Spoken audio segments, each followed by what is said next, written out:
Hey there, everyone. It's 6:31 a.m. Eastern Standard Time. It is May 5th, 2024 years from something maybe. And in this episode, I'm going to pick up with, it's not kind of a sequel to another episode, but in another episode, I covered some points from Charles Giuliani's book, What's Wrong with the Bible? It's, I don't even know exactly when he published this, to be honest. And it's published, my opinion is it's published quite poorly. It doesn't have page numbers, for one thing, which makes it a little more difficult to cite things. The margins are pretty horrible in the print version as well. And, coming from somebody who has published his own book, it's not the hardest thing in the world to do, to set that thing up. You set it up in a PDF, for instance, with Amazon. You can set it up in a PDF, submit the PDF. If you get things wrong, they actually have AI that tries to correct those errors. And you could say, well, he published it before all that. Even if that's the case, it's the most rudimentary thing in the world to understand, proper gutters and margins. All you have to do is open a book that you got on your shelf and take a little ruler and figure stuff out. But that aside, and here's the thing, and this could be total speculation on my part. So many of these books out there that are purporting to be really, revealing some real, I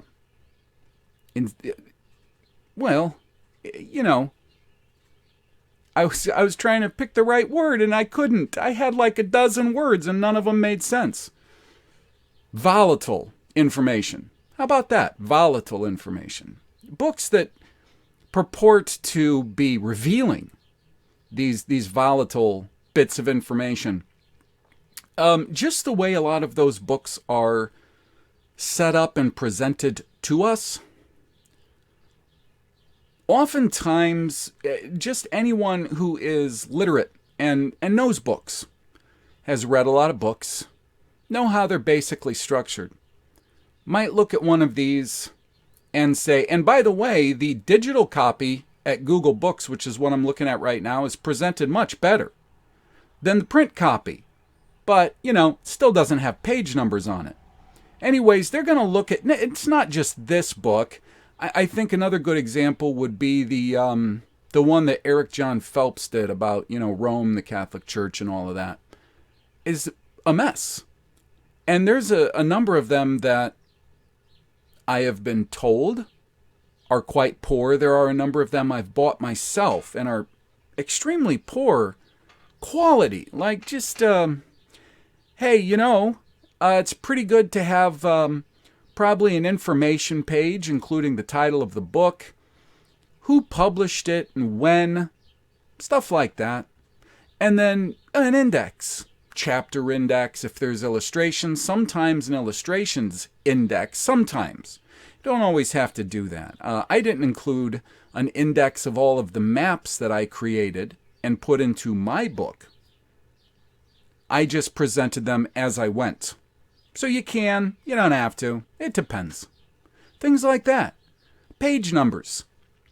Chapters. I went to great lengths to make sure that every chapter started on a right-hand page. Now, the first run, there was some problems. The AI got rid of the blank pages that I had put in to structure it in a certain way. And I had to correct that. But, I corrected it within a month or two of them starting to run that and doing that to the book. I corrected it. So I think presentation is really important, especially if you're dealing with a subject that a lot of people might say, oh, that's just kooky. That's kooky conspiracy stuff. And look at it. The guy looks kind of illiterate. He doesn't even have page numbers. What kind of a person publishes an important conspiracy book and doesn't even think to have page numbers? it's, in my mind, it's a lot like the idea of presenting important information. Well, let's just take, David Icke, for example. Right? Presents some pretty good information on different topics. I think a lot of people could agree with that, And then he turns a corner and has alien bases on the moon. It's a spaceship. It's a spaceship. Turquoise is the magic color. Things like that. And I'm not saying there's nothing to that, but it's certainly, and a lot of you would be like, what? You're not saying there's nothing to that. Well, look, the thing is, I don't have omniscience, so I guess I don't know. But it does kind of make certain topics seem a little bit harder to believe when somebody goes right from something that's very sensible. Max Egan does this too, like in the middle of one of his walk and talks. Very presentable information to something that's like, cuckoo, cuckoo. Almost like they just shove them in there as bookmarkers. Like bookmarkers that say, oh, by the way, I'm fucking crazy. Just wanted to remind you of that. I know it's been like 20 minutes since you, the audience out there, have thought I was crazy, so let me throw in a bookmark real quick. By the way, I'm crazy. All right. Now on to important things. Now, this doesn't mean that every time somebody produces something that is lacking, that they're deliberately trying to seem a little bit disorganized, below average grade, because there are people that produce children's books and they got page numbers and stuff. This isn't to suggest that it's always deliberate. It's not always deliberate. It's not helpful.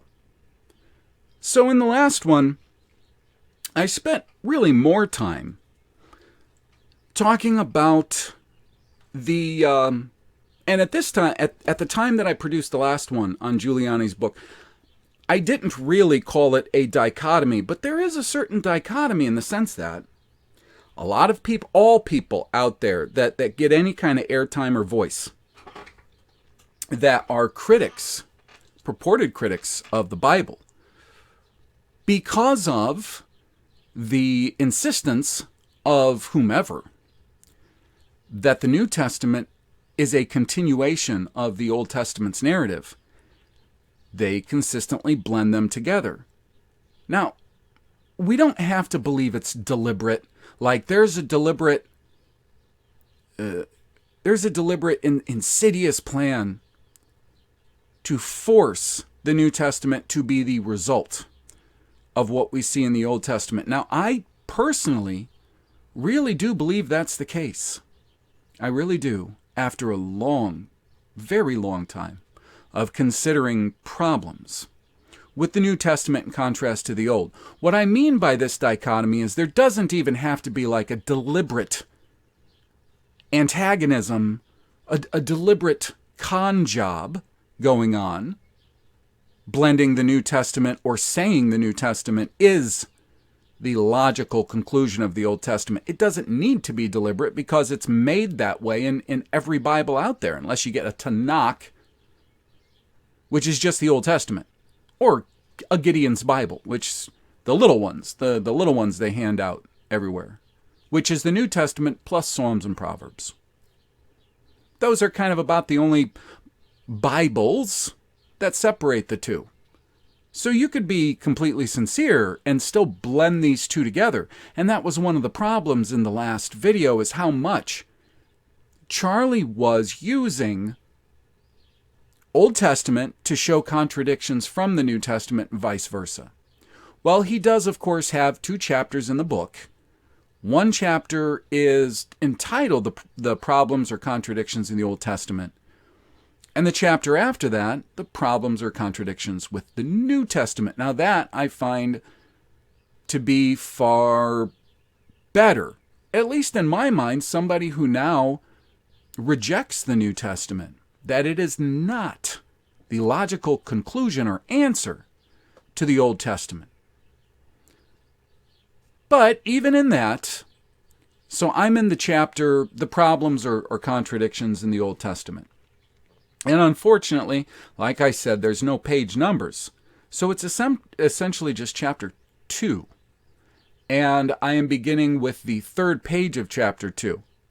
Now the thing is, as in chapter 3, where he cites a lot of the problems in the New Testament, chapter 3 is pretty darn good. It is very good. A lot of the points in that chapter are right on the money. They are things that I have found myself in doing my own research and critical examination of the New Testament.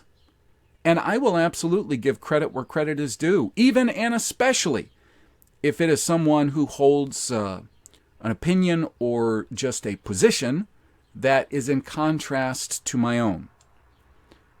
So before I start talking about the problems with his logic and points on this chapter regarding the Old Testament, I would like to point out that he does make good points in this chapter as well, to be extremely fair and open about all of this. So Charles writes on the 3rd page of chapter 2, we have another big dilemma with the story of Noah and the flood.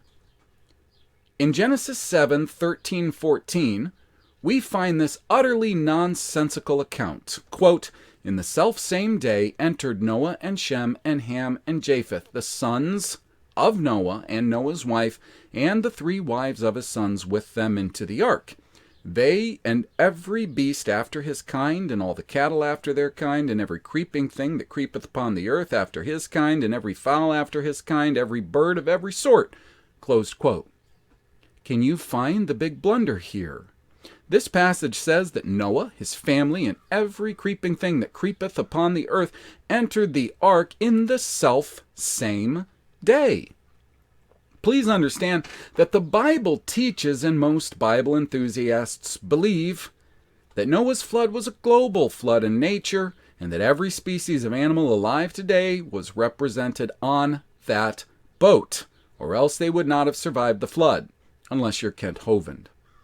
That was me. This means that even with the most conservative estimate, there had to be at least 1 million animals on that vessel. We will not bother to ask how that many animals could have fit on a relatively small ship, or how they could have been provided for. Just take that very conservative figure, 1 million, in one day, including the nighttime hours. There are only 86,400 seconds. So, in order for 1 million animals to have boarded the ark in one day's time, roughly 12 animals would have had to cross the ark's door's threshold per second. We are told that the ark only had 1 door. It is not even worth the waste of ink to elaborate on how ridiculous this scenario is. And I agree with him. There are remarkable logistic problems with the Noah's Ark, Noah's flood story.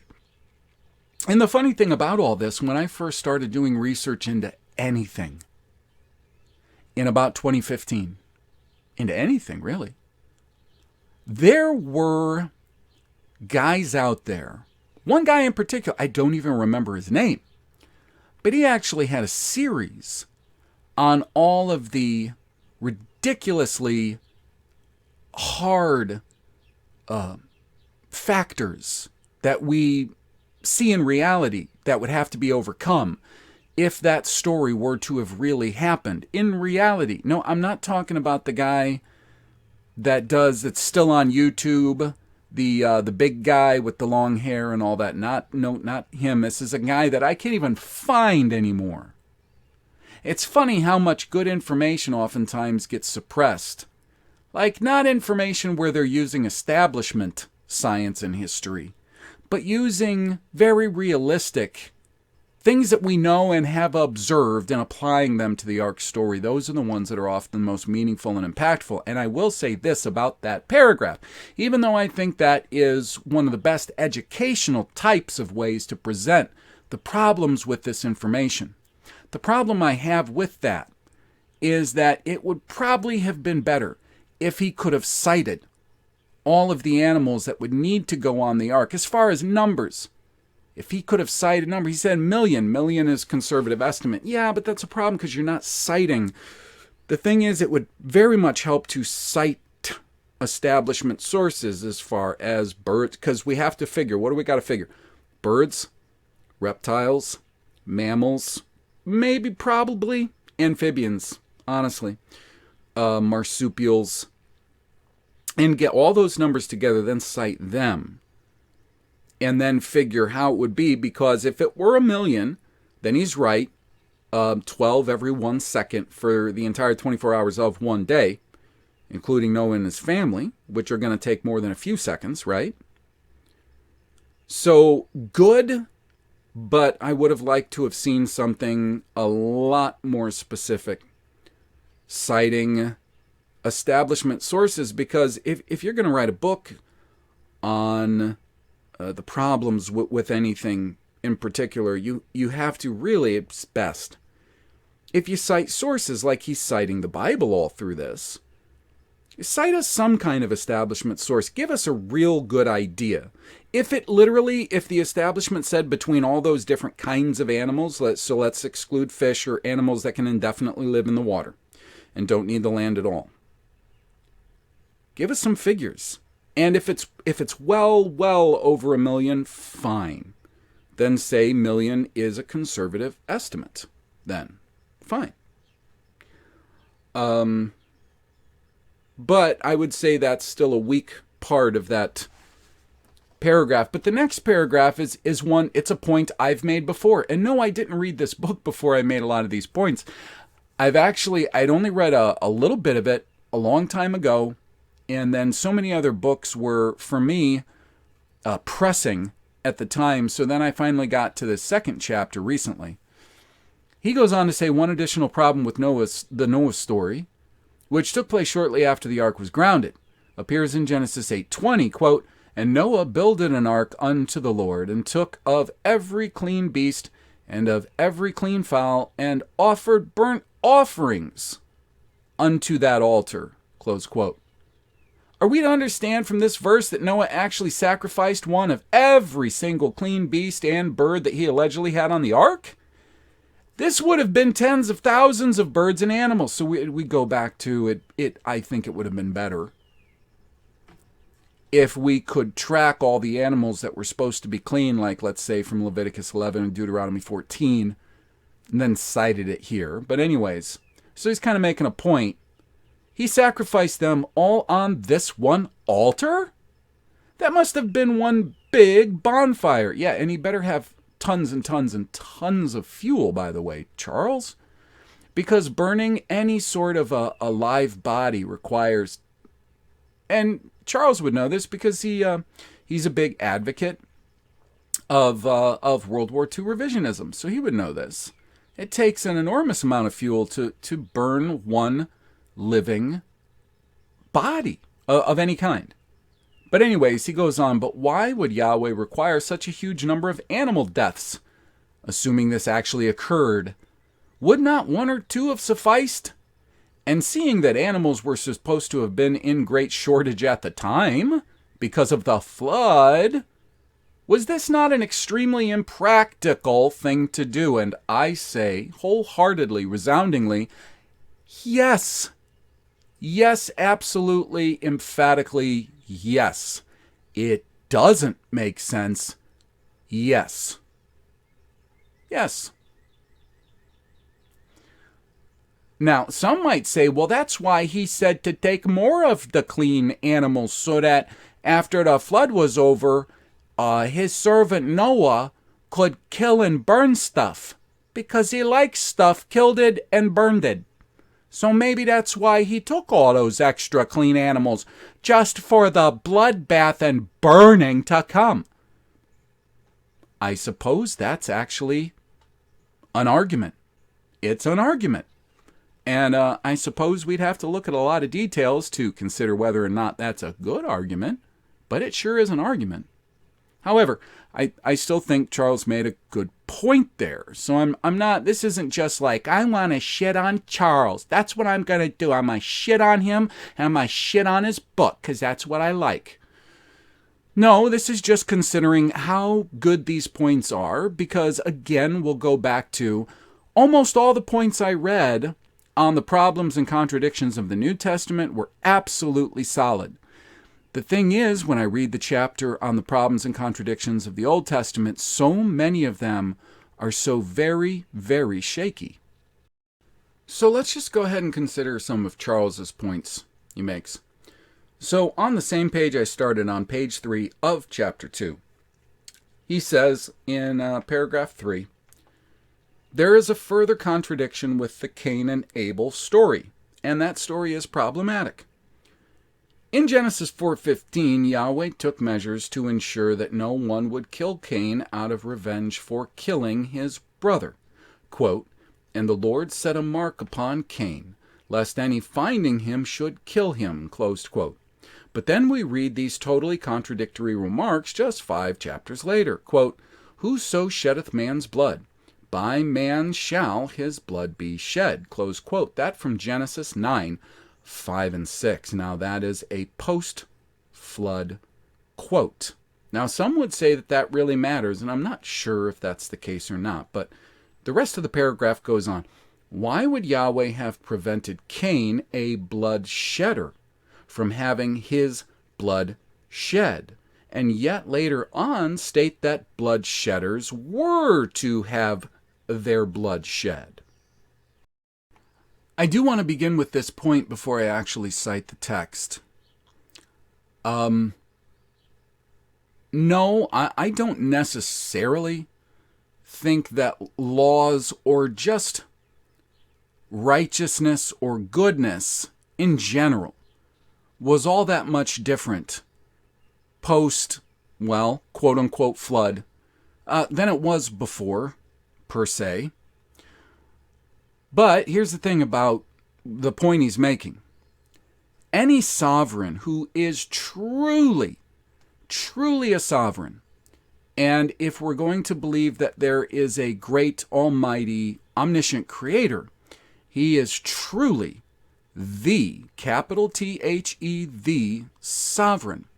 Any sovereign has the right and prerogative to dole out different punishments for the same crime to different people. It is not unjust. It is not unrighteous. And of course, this is where we bleed into this whole idea that the New Testament is a logical continuation of the Old Testament, because the apologists for the New Testament would say, well, that is exactly, for all that grace, favor, forgiveness, that the God of the Old Testament, and we're back to Yahweh, gave. It all required some kind of serious payment, and there, I would say there is the logical problem. That's the logical fallacy. He can't do it. He can't give people absolution of crimes. He can't forgive people of crimes without a great sacrifice that would cover those crimes. That's the logical fallacy. He can forgive. He can forgive.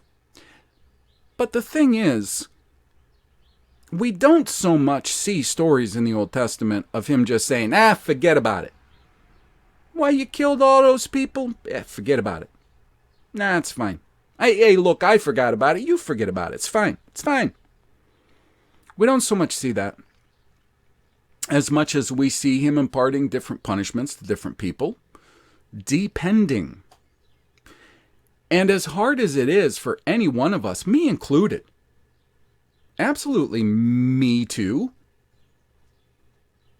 it's difficult for us to maybe just accept the fact that the true sovereign can give anyone he wants his favor. Now, here's the thing. And again, I'm not going to call this unjust. I'm not going to do that. Because how could it be? It's unjust. He said, he told peoples, like in Genesis 9, he told peoples, if somebody sheds the blood, that you's got to shed the blood of him. So it's not okay. He's got to shed the blood of blood shedders. No, he doesn't. There's a big difference between him imparting a standard of justice upon people. If this happens, you do this. And him deciding an equivalent or different punishment depending on the situation. Why can he do that? Because he's the sovereign. In fact, in the law, when he dispenses the law to Israel in the Pentateuch, he has judges and councils appointed so that they can oversee and make decisions on matters that might be sort of gray area. They're the human components of issues of law. There's always going to be that. And he appoints councils, not just one man, councils to do such. He, of course, being the sovereign, having a lot more knowledge than us, would be able to do this, and rightly. So when we go back to Genesis 4, and we're looking at the story of Cain and Abel, we see that Cain's punishment, let's see right here, when he knew what he did, and he questions him, what did you do? You do this with a kid. If you knew what your kid did, most people aren't going to tell their kid, you did this, so therefore, you're going to say to them, what did you do?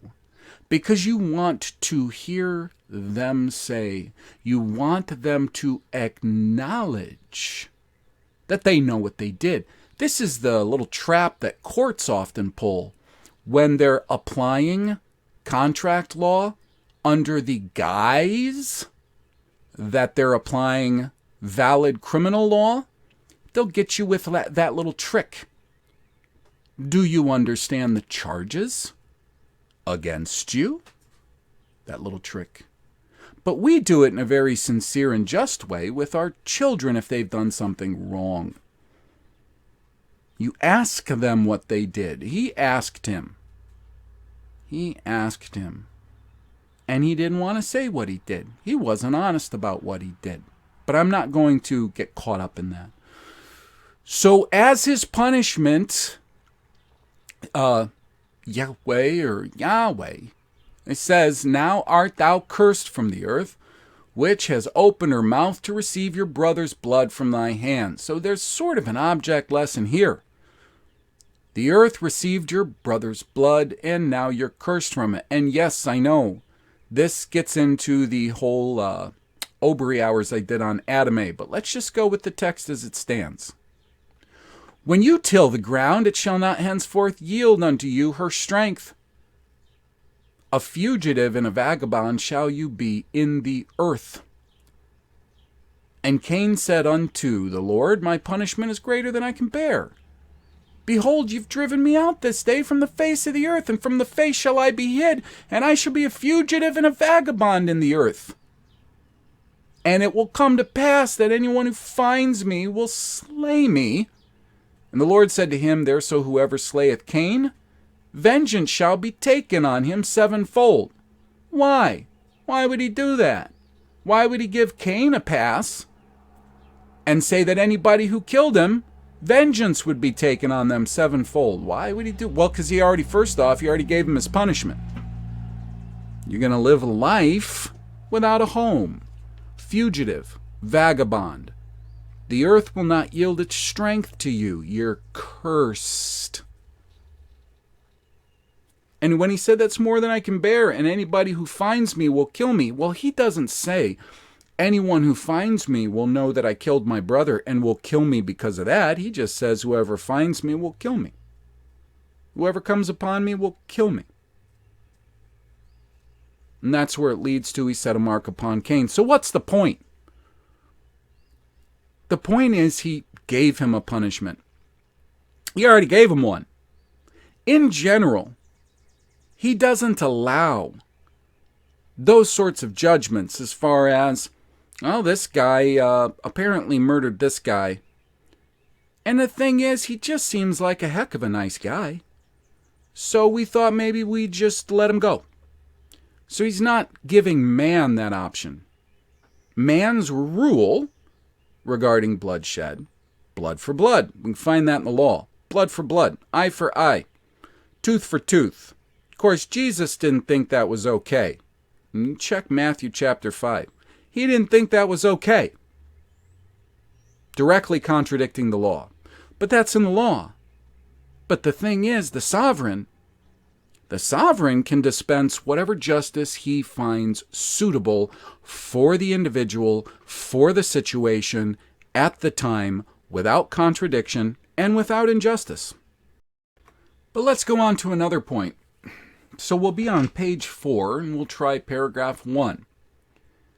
Charles writes, from Genesis 10:5, 20, and 31. So those 3 verses, 5, 20, 31, Genesis 10, we discover that prior to the building of the Tower of Babel, the people in the nations of the earth were divided up in accordance with the different languages they spoke. Quote, by these were the isles of the Gentiles divided into their lands, every one after his tongue, after their families, in their nations. These are the sons of Ham, after their families, after their tongues, in their countries and in their nations. These are the sons of Shem, after their families, after their tongues, in their lands, after their nations. Close quote.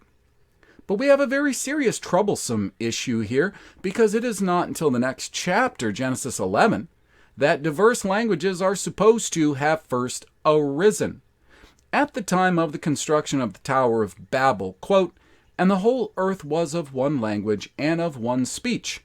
And the Lord came down to see the city and the tower, which the children of men builded. And the Lord said, behold, the people is one, and they all have one language, and this they begin to do. And now nothing will be restrained from them, which they have imagined to do. Go to, let us go down, and there confound their language, that they may not understand one another's speech. Close quote. Now, which, by the way, I don't know if he noticed this, but it is kind of strange that that whole passage starts out, and the Lord came down to see, and then said, let us go down. Thought he was already down. That's an issue. That's an issue in language and types of words, the denotation of word type, which is vital to understanding what the Bible might be saying instead of what it actually is saying, because it's just loaded with problems of terminology. But okay, he didn't notice that. He's making a different point. He goes on, now that being Genesis 11, 1, 5 through 7. He goes on, how could it be said that the people spoke only one language at this time, and that God confused their speech by creating multiple languages, when we just read from the previous chapter, Genesis 10, that all the nations were divided up according to their various different languages? Now, in this case, there are multiple problems with what Charles is suggesting. And what he's suggesting is that this is a problem of anachronism. Those anachronistic problems that a lot of people point out, and they say this truly is an anachronistic problem, would be, say, if something existed before it was supposed to exist. There are a number of times where people believe they see anachronisms, and most of those times, I can tell you, are simply due to the fact that a lot of people who believe they see those anachronisms are not considering that a number of these books were likely written or revised quite a long time after the events occurred. So they might refer to a place that, let's say they were writing about the event 100 years prior. They might refer to a place by its present name, as in present when they were writing it, whereas 100 years earlier it would have been known as something else. Now, sometimes Bible writers actually clarify and let you know that a place used to be called this, but now it's called that. Oftentimes for the the clarity and understanding of their audience, they would refer to a place by its present name. So anyways, there's your typical anachronism. And what he's citing is that he believes that this is a nonsensical anachronism. However, I would say that that's not the case at all. A couple of things about this, if you want to go that route. The first thing is, it's beyond unlikely that three sons of one father are going to have different languages they speak. So it would be odd for the text to tell us that right there and then they were divided up by language. They would all speak the same language. They'd all speak the same language. They wouldn't be like, I wanted them to be cultured. So I taught Japheth French, and I taught Shem German, and I taught Ham Pig Latin. Whatever. So, besides that, there's the fact that the author in Genesis 10, he's not saying that they were divided there and then. This author is making a forward statement. Again, if this was written quite some time after all this happened, and it would have to be. Why? It would have to be because, for instance, in Genesis 10, a number of generations are cited. A number of generations are cited, and the only way you can cite so many generations is if you're writing this long after the fact. So if the events of Genesis 11 did occur in the way that it is presented to us in Masoretic Hebrew and English, it would not be out. There would no anachronism, no contradiction. If those events happened when they say in Genesis 11, and in Genesis 10 the author said, by these were the isles of the Gentiles divided in their lands, everyone after his tongue, after their families, after their nations. Because it's in time. It's not saying it happened right there and then. There's no indication that he means that right there and then that happened. I mean, look at Genesis, 10:8. Or no, let's start with 10:7. Maybe. No, 10:8, because we're talking about Cush. Cush begat Nimrod. He began to be a mighty one in the earth. He was a mighty hunter before the Lord. Now, is the author intending to tell us that Nimrod was a mighty one from the womb? Or is the author intending to tell us that over the course of time, that time passed and he became a mighty hunter or whatever he was? Or in Genesis 10:10, the beginning of his kingdom was Babel, Erech, Akkad, and Calneh in the land of Shinar. Is the author intending to tell us that those places already existed at the time that he was born? That they already existed by the time he was a mighty man or a hunter? Or that thing happened over the course of time? And that the author who wrote this, writing it a long time in the future from when these things occurred, that happened a long time after, for instance, that Nimrod was born, and that those people were divided by lands, language, families, and so on and so forth, in time, over the course of time. There's no anachronism that exists at all. And there's one further point, and this should be noted. And this goes back to a lot of assumptions that are made about Bible problems. Those assumptions are based on either an ignorance of, I guess when I say ignorance, people assume just not knowing. But no, an ignorance of as in ignoring. Ignoring. Those who would cite points like that must be ignoring the linguistic problems, the terminology problems that exist, starting with the Masoretic Hebrew, going on to English or other various language translations. And here's one of them. And it should be noted, and I would think anybody writing a Bible criticism would be looking into these terms and at least citing to their readers that there is a difference. And this is what I'm going to show you. In Genesis 10, when it says, after his tongue, those 3 different times, the term that's being used here is lashun. H3956 lashun. It occurs 116 times, 89 times as tongue, and a few times as language. Few times as bay. Yeah, bay. Like the bay of a sea. Twice as wedge. 1 as babbler. And, speaker, talker. Anyways, the interesting thing about this lashun is that when we hit that in eSword, and it shows us all of these occurrences of lashun, what it doesn't show us is lashun appearing in Genesis chapter 11.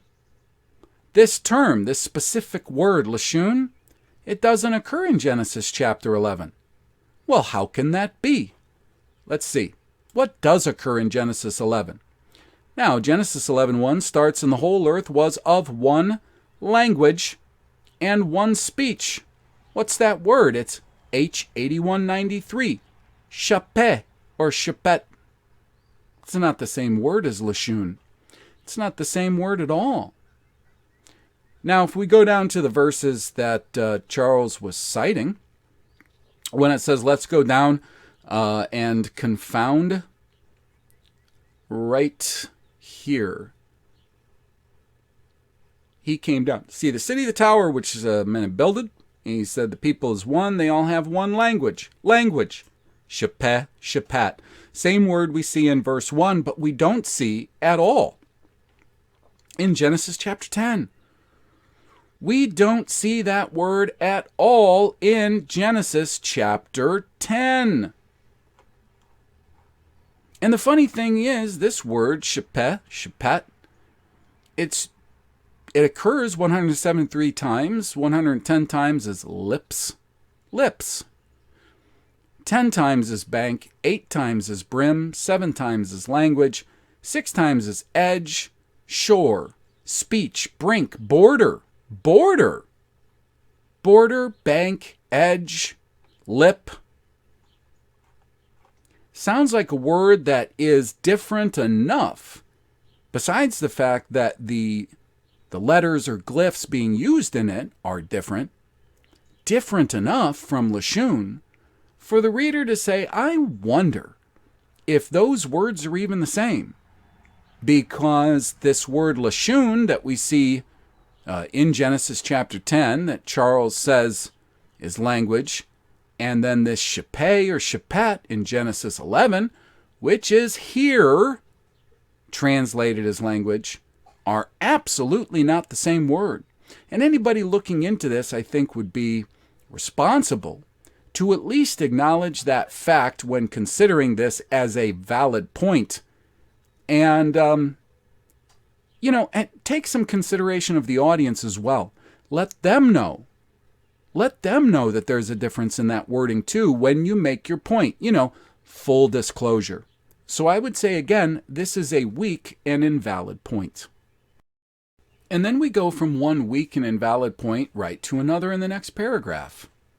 The very next paragraph, Charles writes, in Genesis 11:27, we are informed that Lot was a nephew of Abram or Abraham, and the Bible does recount how Abram got the name Abraham, so that's not a contradiction whatsoever. It would be like saying it's a contradiction. Do you know sometimes this Jacob guy is called Jacob and sometimes he's called Israel? And that's a contradiction. That's, I don't even know why it's cited, but yeah. His name was changed. It was changed by Yahweh. Just like with Jacob, Israel. And in fact, we can see, for instance, Pharaoh of Mitzrayim or Egypt. He changes Joseph's name to its like app snaps, saps, maps, maps, snaps.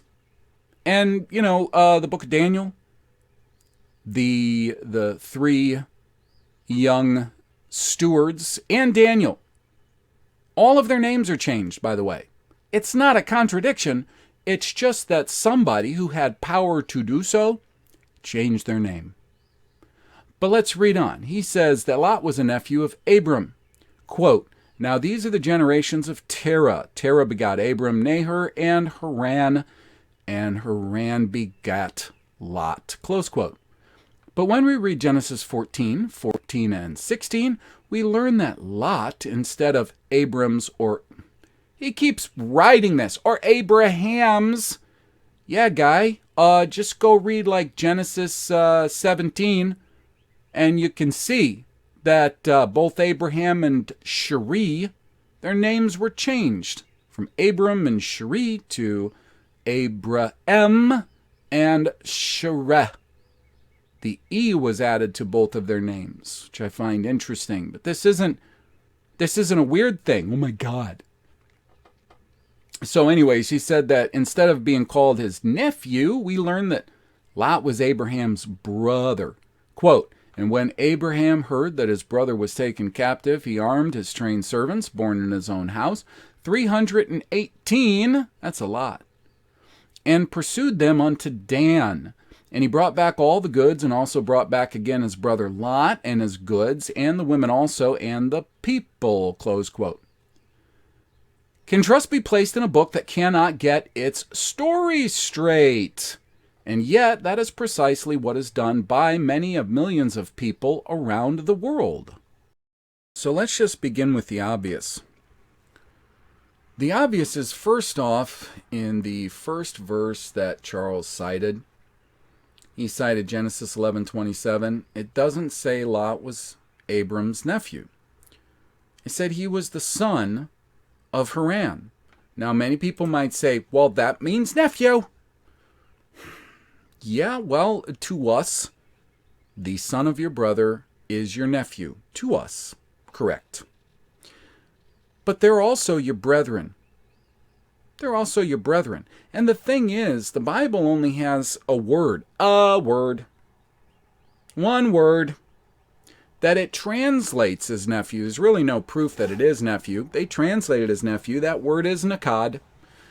And nakad only occurs 3 times. And it doesn't occur in the context of Lot. Now, that's not huge. It's not enormous. But the thing that's interesting is that the word that's actually used when he goes on to the later verses, Genesis 14, and I'll show you in Genesis 14, right here, when it said that they took Lot, Abraham's brother's son, and he heard that his brother was taken captive. There's the word. It's this word, ach, or ach, ash, and it's translated brother a lot of times. But more than brother, it's actually translated as brethren. And we can find out by looking through some of the passages in which it's translated as brethren or brother, what exactly it means, or who exactly is being referred to when this word is used.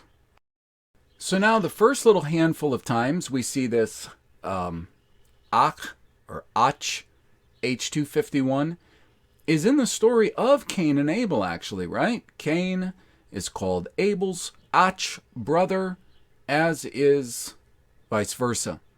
We see it like 1, 2, 3, 4, 5, about 5 or 6 times. And then interestingly, we get to a verse that Charles has already covered, right? Genesis 9:5. And surely your blood of your lives will I require, at the hand of every beast will I require it, and at the hand of man. At the hand of every man's brother, ach, will I require the life of man. So, well, I guess, logically speaking, we can only require the blood of somebody if he murders just his brother. Maybe Charles should have said that when he was talking about the story of Cain and Abel. He should have said maybe that in Genesis 9:5 it's specifically just your brother. So he would have to be the son of your father. Just your brother. But I don't think that's what it is, because we can see some more definition of this word as we read onward. So just to reinforce kind of what Charles said, see in Genesis 12:5 it says, Abram took Sarah his wife and Lot his brother's son.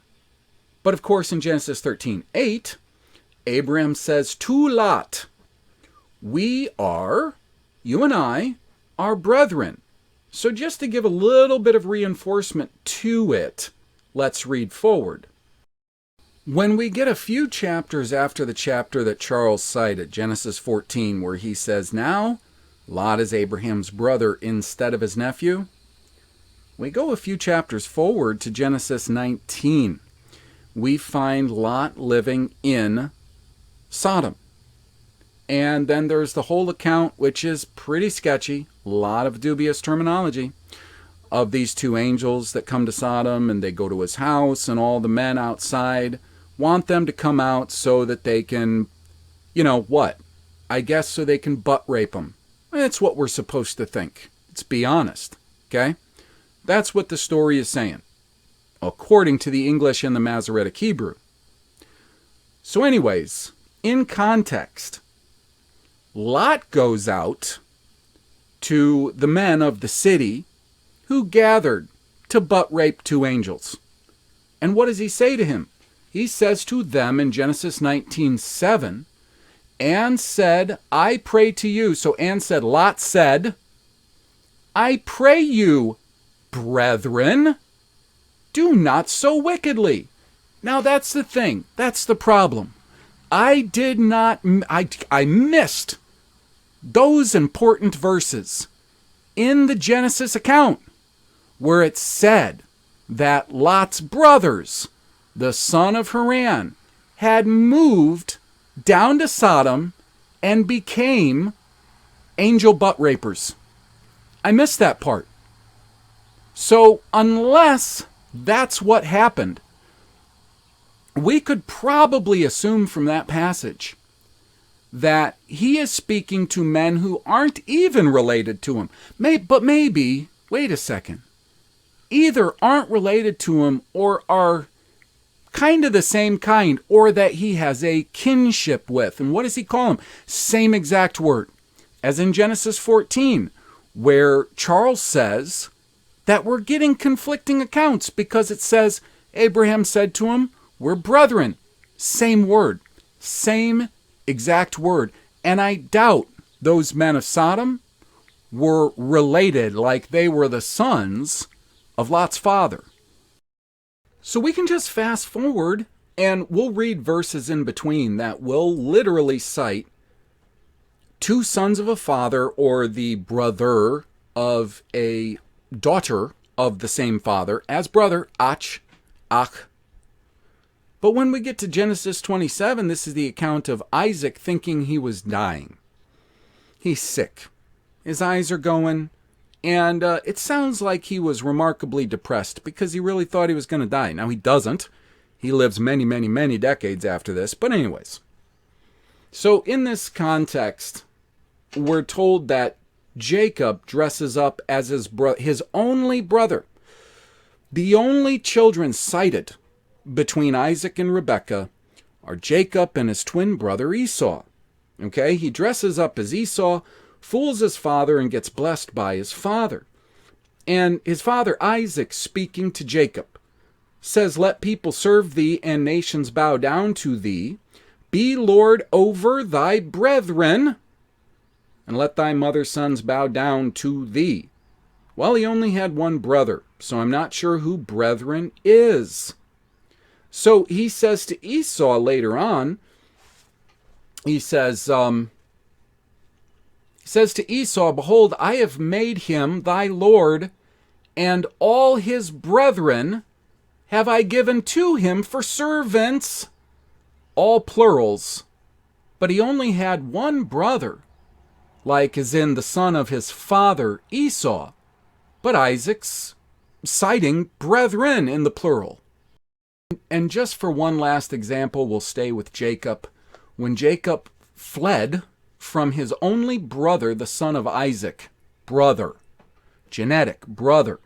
When he fled from him and he ended up in the country of Haran, which would be later known as Aram, in Genesis 29:4 it says, Jacob said unto them, these are men he met, and he knew he was in the right place. But these were men he met and didn't know. Remember, Jacob only has one brother by his father, his brother Esau. And it says, and Jacob said unto them, my brethren, whence be ye? And they said, of Haran are we. He didn't even really know these people. What did he call them? Brothers, my brothers. So while it's true that this same word is used for that genetic person created by your father like you, it is used in that context. It is also used in contexts of people who are not directly related. So if it says in Genesis 14 that Abram mounted up to go and save his brother, and they're speaking of Lot, his actual brother, the son of his father's son, it is in no way, based on the context of how this word is used, a contradiction or a problem. Now from here I do want to cite how Charles begins, even in this chapter that's supposed to be problems with the Old Testament, man, he starts sneaking in the New Testament again, which he does quite a lot. And he doesn't do it in a purely honest way. He says, in further regards to Abraham, the Apostle Paul wrote in Galatians 4:22 through 25 that the story of this patriarch was a mere, Charles writes, was a mere allegory. Could the same not be said for many other stories in the Bible that are taken literal by most Bible believers? Well, I would have to say that Charles, for one thing, adds, and that's important, adds mere. He says the Apostle Paul said that the story of Abraham and Sarah and Hagar and all that was a mere allegory, but that's not what we see.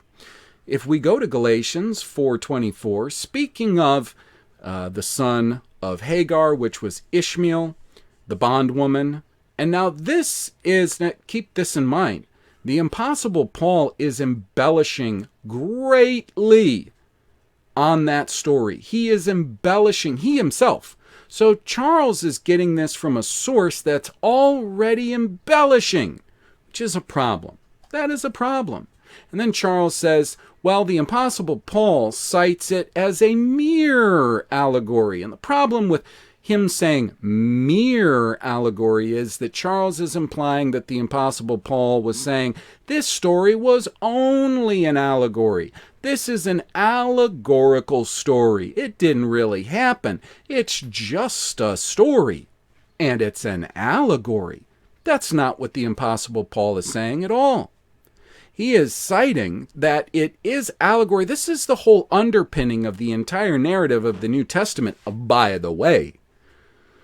Because the underpinning thought, philosophy, that the apologists use to convince us that the New Testament text is actually the logical conclusion or result of the Old Testament is by saying that the Old Testament, that huge amount of information covering a huge amount of time and people and events, it's all just foreshadowing.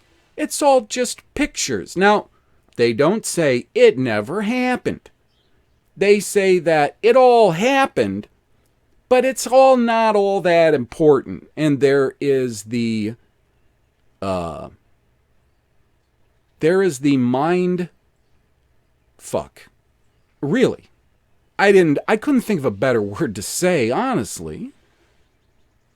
That's the mind fuck of the New Testament, is that it reduces all of those really amazing stories, events that are recounted in the Old Testament, it reduces all of them to only serving the purpose of the narrative that they want to give us as per according to the New Testament. That's why I say that these ideas that they push in the New Testament, that the Old Testament was just full of types and shadows, and it all simply existed and happened in the past to serve only to serve the narrative of the New Testament, I regard that as the mind fuck. Well, amongst a few of the New Testament. But, that aside, if the New Testament and its authors weren't trying to do that, they were just trying to relay information, outside of the fact that the story about Hagar and Sarah and their children is embellished in Galatians. When the author cites it as an allegory, first, he doesn't cite it as only an allegory or a mere allegory. What he is indeed saying is that that sort of thing that happened, that picture that he is embellishing of the children of Hagar and Sarah, are allegorical.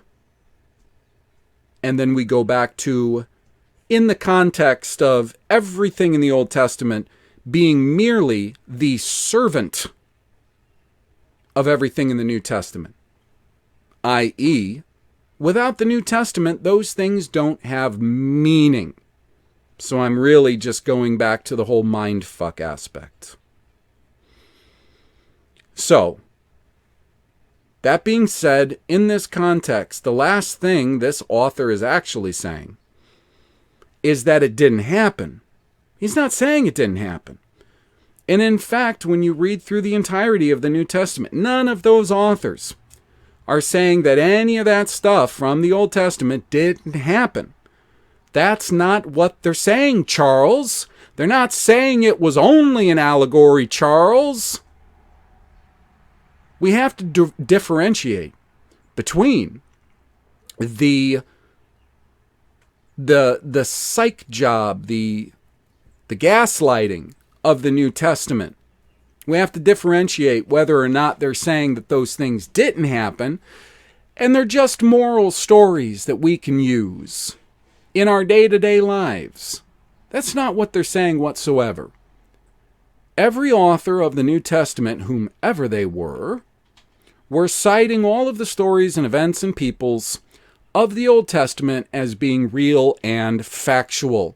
They are in no way at any time even trying or attempting to tell us that any of it did not happen and was made up in some kind of like moral allegorical framework. Way, way, way off the mark on that one. This next point might be a little bit sticky, so I'll kind of let you decide on this, all right? He goes on to say on the same page that Genesis 15:13 and Acts 7:6 both indicate, and he's mixing the New Testament, but okay, both indicate that the Israelites were supposed to have spent 400 years in Egypt as slaves. Well, that's your first problem. It doesn't. 400 years in a land that wasn't theirs. So we have to get a little bit more accurate, Charles, with our citations. So in Genesis 15:13, literally, the text said, "And he said, Yahweh, unto Abraham, know of a surety that thy seed shall be a stranger in a land not theirs, and shall serve them and shall afflict them for 400 years." Didn't say Egypt, Charles. It said land that's not theirs. In fact, if you recount all of the records in the Old Testament, they spent about 2 centuries in Canaan and about 2 centuries in Mitzrayim. Or if you like, I suppose, Egypt. Now, when we cross-reference that with Acts 7, 6, and 7, that's supposed to be Stephen speaking. He says, "And God spake on the wise that his seed should sojourn in a strange land." He doesn't cite Egypt or Canaan, in a strange land, which they did, because the whole time they were as patriarchs in Canaan, it was a strange land full of strangers to them, and that they should bring them into bondage and entreat evil 400 years. That's what happened between Canaan and Mitzrayim. That's one point. The second point, and this is where I would say you can decide whether you accept it or not, is that it is said 400 years, really, according to the Masoretic and English rules, 400 years. And it does in fact say in Exodus 12:40 that they were in this land for 430 years total. That's true also. But what I would ask you is, if they were in those lands for 430 years, were they or were they not in those lands for 400 years? So let's finish this video with one last point of Charles's. Keep in mind, I've only covered 2 pages. All these issues in only 2 pages. Whereas I could go to his next chapter on the problems and contradictions in the New Testament and cover many pages without pointing out, and not because I'm biased. Nobody could point out the extreme problems that he's citing from that chapter. They are pretty much very sound. Very sound. So it becomes an extreme problem when he starts citing these ones from the Old Testament. And of course, he has to often mix these New Testament citations with it. And that is problematic. But we'll get one entirely from the Old Testament. He says, the 5th plague that God poured out on Egypt, as described in Exodus 9:6, was a pestilence that killed, quote, all the cattle of the Egyptians, closed quote. However, a few days later, the 7th plague of hail was delivered in order to destroy, says Exodus 9:18 through 21, all the cattle of Egypt in the fields. Do you see what is wrong here? All the cattle of the Egyptians were said to be dead already from the 5th plague. So let's just see if that actually adds up from the text. First problem is, when we look at the actual text, is with Charles's citation. He says that concerning that plague a few days later of hail, he says it was delivered in order to destroy, says Exodus 9:18 through 21, in order it was delivered. The plague of hail was delivered, what? In order to destroy all the cattle of Egypt in the fields. Yes, Charles, I do see the problem. The first problem is the reason that's cited in the text for that plague. We see in Exodus 9, well, we'll start with 9:15, sure. For now I will stretch out my hand, that I may smite thee and thy people with pestilence, and thou shalt be cut off from the earth. Didn't mention their cattle. And he goes on, and in very deed for this cause have I raised thee up, for to show in thee my power, and that my name may be declared throughout all the earth. He didn't say he was sending it in order to kill all the cattle. I mean, he goes on to say, as yet thou exaltest thyself against my people, that you will not let them go.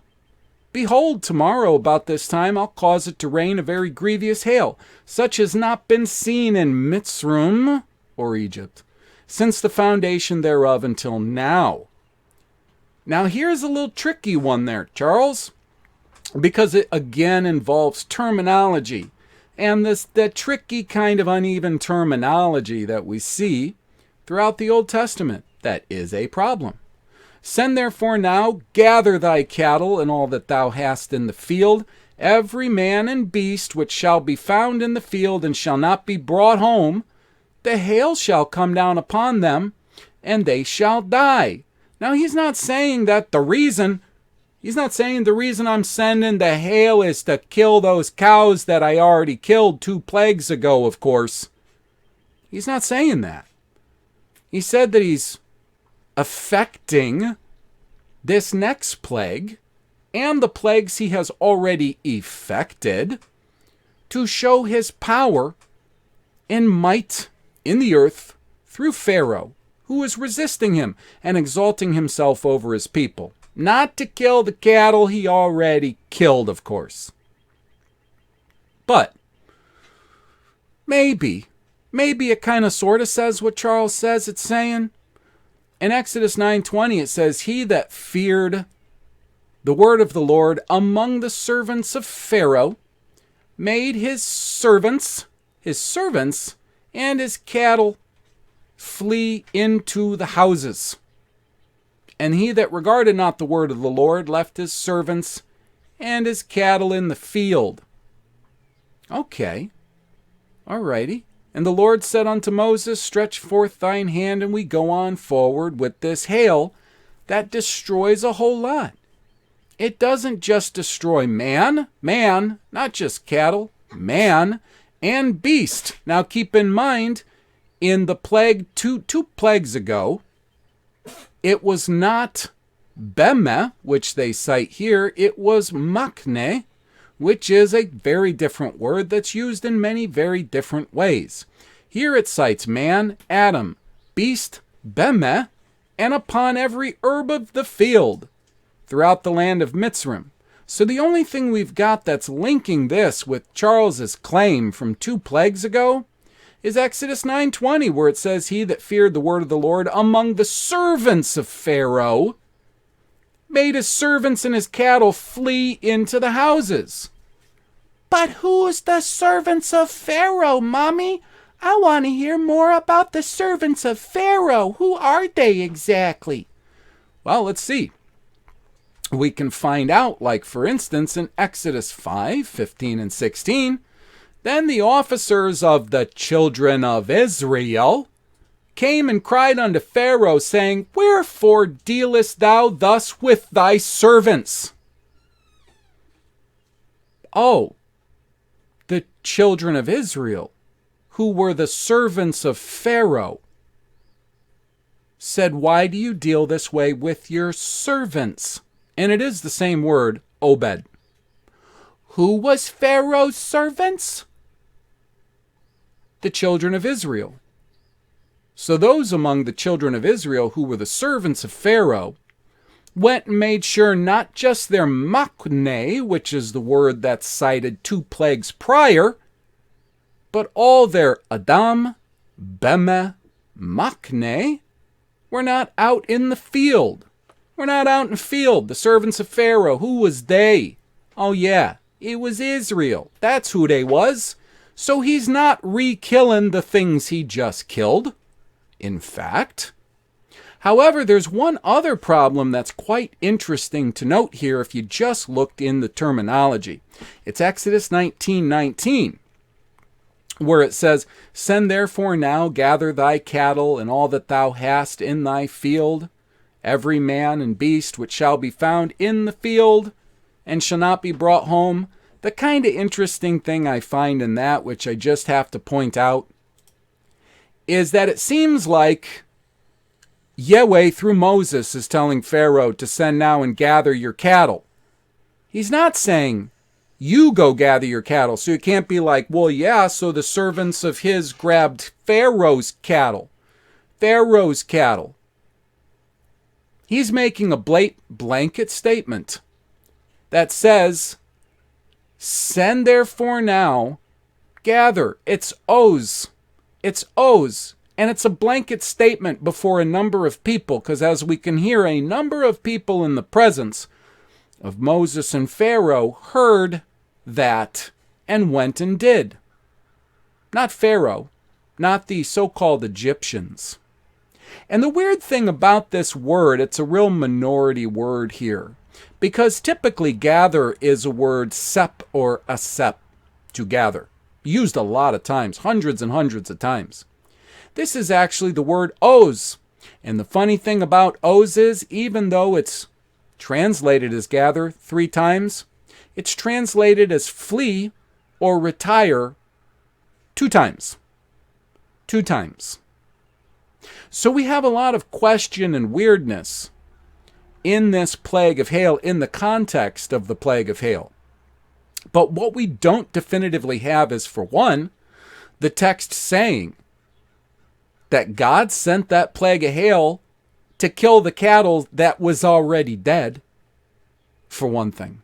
We don't have that happening.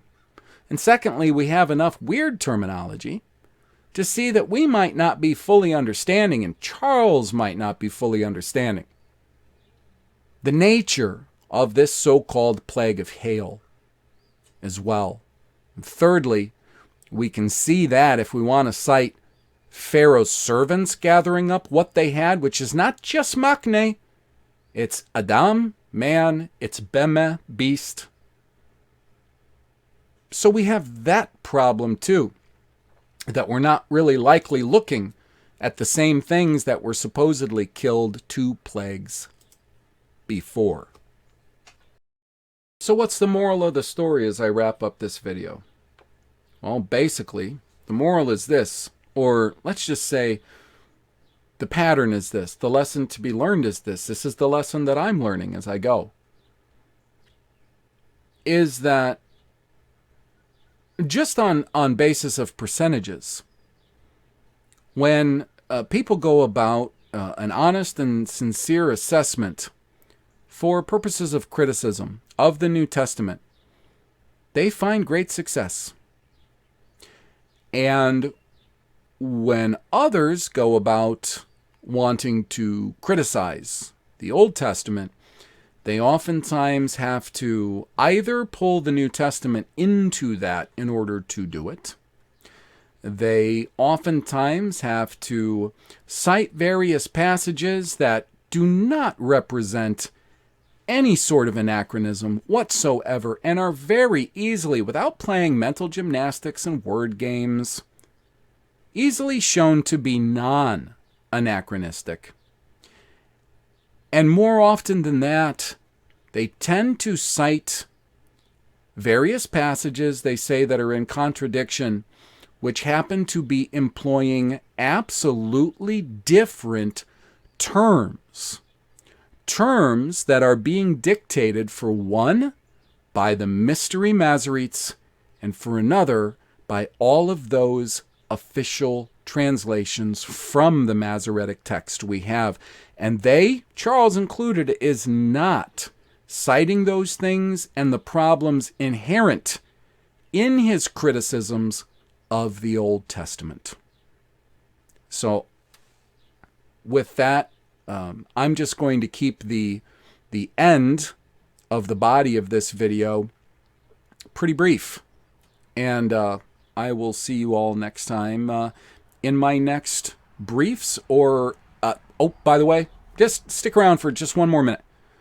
I've actually changed my tiers, am changing my tiers at the Patreon. So, starting on June 1st, there will be only one tier and higher, the one base tier. And that base tier is going to get the audio each week, and it goes back and forth between the Rise and Fall of Great Powers by Paul Kennedy, reading and commentary, and let's consider the book of Matthew for right now. And then occasional articles and Finding the Bible videos as I'm able to complete them. It will be one base tier. No one will be expected to pay more for more material, which kind of frees me up to do a lot more, I think, productive projects. Everybody at the $10 tier for right now until June 1st is still going to get, they're all getting access to everything that's on there until June 1st. And then the $20 will be the base tier. I have a number of higher tiers set up for those who would like to contribute more, of course. But $20 will be the standard base tier for access to literally everything that is published on the Obery Project's Patreon. So I hope many of you will consider becoming a patron, because it helps me to keep producing all kinds of materials for you. So with that said, I will see you next time.